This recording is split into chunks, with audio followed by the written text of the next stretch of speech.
Oke, Indonesia akan melakukan laga terakhir di Piala Asia 2023. Laga terakhir fase grup ya tepatnya. Mudah-mudahan juga nggak laga Ya, terakhirnya, karena fase grup.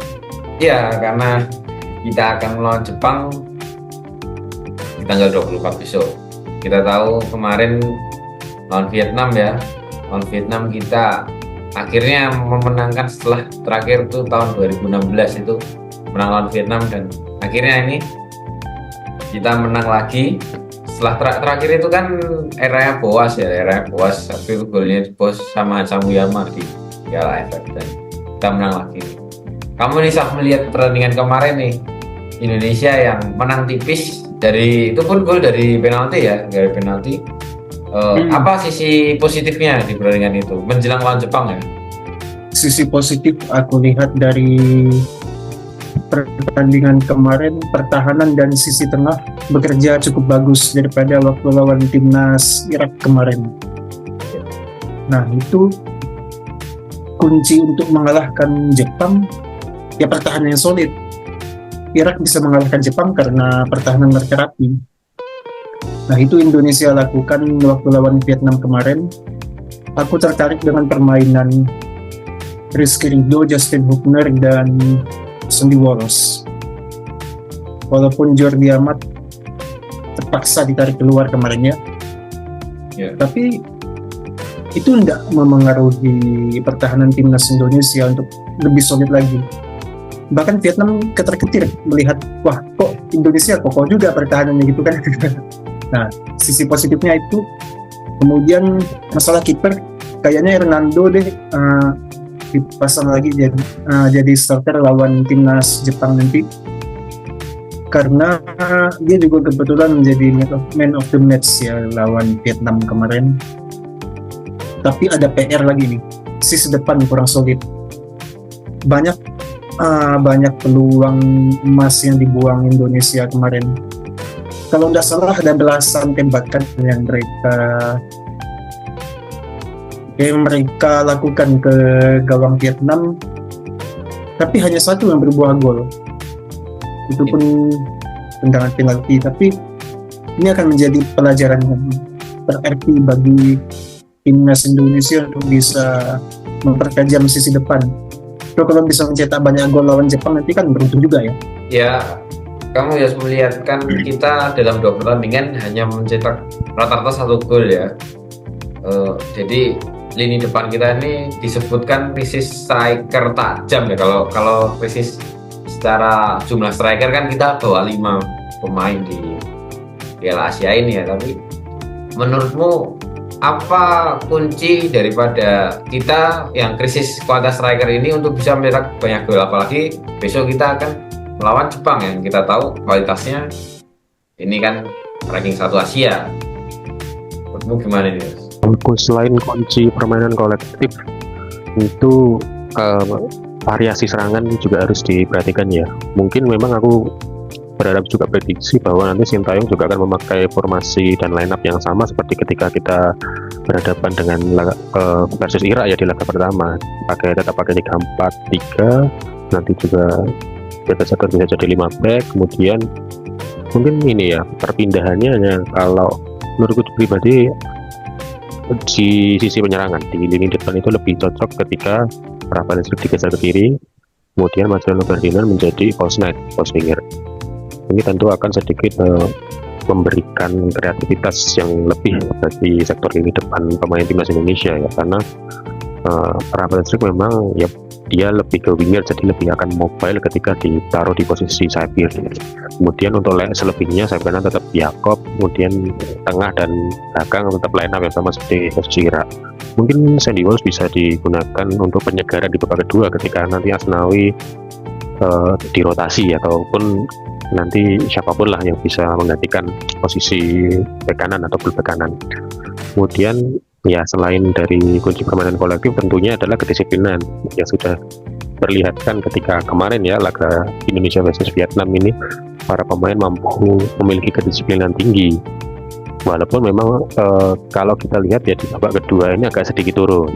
Ini entah itu strategi atau memang visi kita yang sedikit terkuras ya, pemain kita yang sedikit terkuras, tentu ini juga menjadi perhatian yang lebih ya bagi pelatih kepala dan jajaran pelatih staff untuk bisa bagaimana nanti di laga-laga selanjutnya kalau kita bisa melaju ke PES 16 besar, ini tentu kan akan menghadapi lawan yang lebih sulit.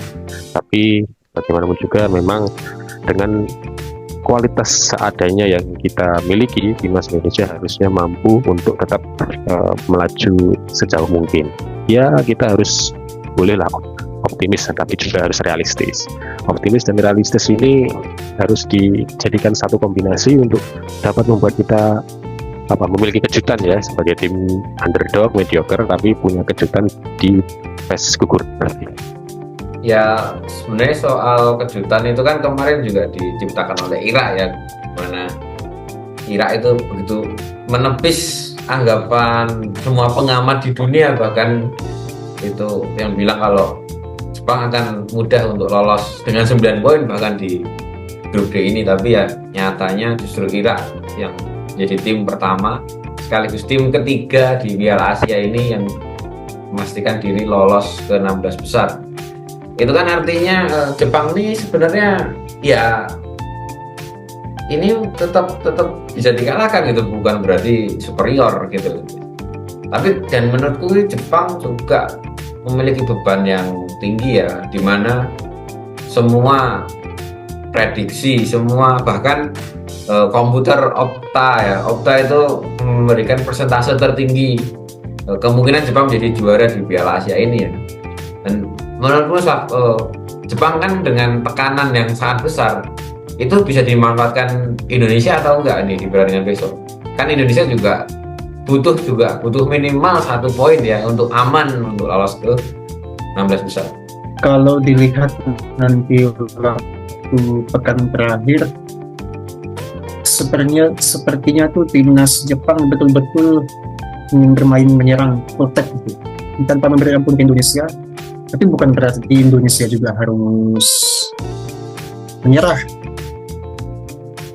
Ya walaupun Jepang nanti akan bermain attack, tapi kan kalau Indonesia disiplin dalam mematenkan strategi mereka, ya bukan tak mungkin laga terakhir akan diselesaikan dengan skor seri gitu. Karena kan kedua tim ini kalau dilihat mereka mencapai hasil imbang pun juga akan lolos. Timnas Jepang di posisi 2 sedangkan Indonesia ada di 3 terbaik. Ya kita tentu mengharapkan itu ya, tapi kan sekali lagi Jepang ini akan sangat menyeramkan besok kan. Wataru Endo pun ketika selesai kemarin pertandingan konferensi pers, dia cuma bilang satu kalimat, tidak ada jalan lain selain menang melawan Indonesia. Dia bilang itu. Jadi kan mereka mengincar kemenangan karena mereka tetap mengincar nggak bertemu Korea Selatan mungkin ya di 16 besar ya. Jadi aku juga nggak tahu drawingnya seperti apa, tapi kayaknya ya yang jelas dia tetap mengincar juara grup ya. Tapi kayaknya udah nggak bisa juara grup ya kayaknya. Soalnya AFC ini kan pakai head to head ya. Pakai head to head, jadi kayaknya udah ya dia tetap runner up sih. Vietnam juga walaupun besok lawan Irak menang, itu juga otomatis tersingkir karena kan secara head to head sama Indonesia kalah. Dia 3 poin pun tetap nggak bisa lolos. Dan kamu melihat Irak kemarin bisa mengeksploitasi sisi apa dari kelemahan Jepang itu? Iya memang sebenarnya Irak ini kan bermain reaktif ketika menghadapi Jepang ya, dengan pola formasi yang sedikitnya ya boleh dibilang tetap 4-2-3-1 sih, sama-sama dengan Jepang, tapi memang dalam kenyataannya kemarin dia lebih menaruh medium block di lini tengah, kemudian juga menutup jalur passing di lini tengah, dia juga mengalirkan bola secepat mungkin melalui nanti real number 9, karena ternyata line up yang ketika Irak menghadapi Indonesia ini pemain seperti Osama Rashid itu dicadangkan, kemudian digantikan dengan seorang target man yang lebih kuat lagi di dalam bola-bola atas. Memang alhasil terbukti ketika gol pertama juga di sekitar menit keempat, kemudian juga gol di sekitar mendekati akhir babak pertama. Itu 2 gol lahir dari seorang target nomor 9 ya, memang dari bola atas. Nah, inilah kemampuan pembaca taktik dari Jesus Casas ya, pelatih dari Irak ini, untuk bagaimana bisa mengalahkan tim dengan kualitas yang di atas level mereka begitu. Tentu hal-hal ini kan yang patut kita jadikan contoh ya, ataupun kita banyak belajar dari Irak. Apa sih yang akan menjadi kekuatan di laga besok yang menghadapi Jepang ya? Tentu selain kita tahu bahwa kemarin kiper Jepang ini yang masih terlalu banyak melakukan kesalahan ketika di bola-bola mati, set piece. Bahkan ada yang mengira kemarin kiper Jepang ini kan seperti kalau fans MU tahu Andre Onana begitu kan. Tapi kenyataannya memang ya begitulah, banyak melakukan blunder. Inilah yang harus dipelajari oleh Sintayong untuk menghadapi laga pamungkas grup nanti sebagai persiapan untuk melaju ke 16 besar. Kalau kita lihat kemarin Vietnam itu juga 2 gol dari set piece, terlepas dari semangat patriotiknya yang perlu tetap kita contoh dari para pemain, ya itu tadi adalah hal-hal kecil yang mampu dieksploitasi dari timnas Jepang ya. Kemungkinan besar memang besok laga berjalan akan sangat ketat dan menegangkan, karena memang Jepang akan full attack juga, full menyerang. Nah, ketika nanti dalam situasi penguasaan bola lebih atau full menyerang, itu pasti ada namanya celah. Nah, celah itulah yang akan kita manfaatkan untuk bagaimana bisa menciptakan peluang ya, create chances, atau bahkan membuat gol cepat gitu, ataupun nanti lewat situasi apapun, yang terpenting kita bisa melakukannya dengan baik. Selain kedisiplinan yang sudah baik, kita tingkatkan lagi untuk memaksimalkan poin di laga pamungkas grup nanti. Menurutku Jepang itu ada beberapa kelemahan kalau melihat kemarin lawan Irak, yaitu satu, mereka areal duel itu cukup lemah ternyata. Beberapa body contact lawan pemain Irak ya, tahu sendiri pemain Irak posturnya sangat besar, sangat kuat. Itu menurutku sih pemain-pemain kayak Justin Hubner, terus Sandy Walsh kan kemarin cukup bagus dalam duel ya, dalam duel. Jordi Amat juga mungkin besok bisa main elegan banget. Menurutku ya kita nggak boleh takut lah untuk itu. Kemudian dia tadi setuju dengan Jason, masalah kiper nih Shion Suzuki ini memang seperti Andre Onana. Kita tahu Andre Onana kemarin Kamerun lawan Senegal, 3 shoot on target dari Senegal, 3-3 jadi gol.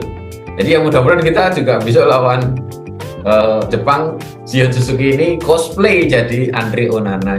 Tapi mungkin kalau lawan Jepang ini juga harus berbicara masalah non teknis ya. Tadi kita juga bahas soal bebannya Jepang harus menjuarai Piala Asia ini ya. Apalagi tahun 2019 kemarin kan dia gagal di final gitu loh.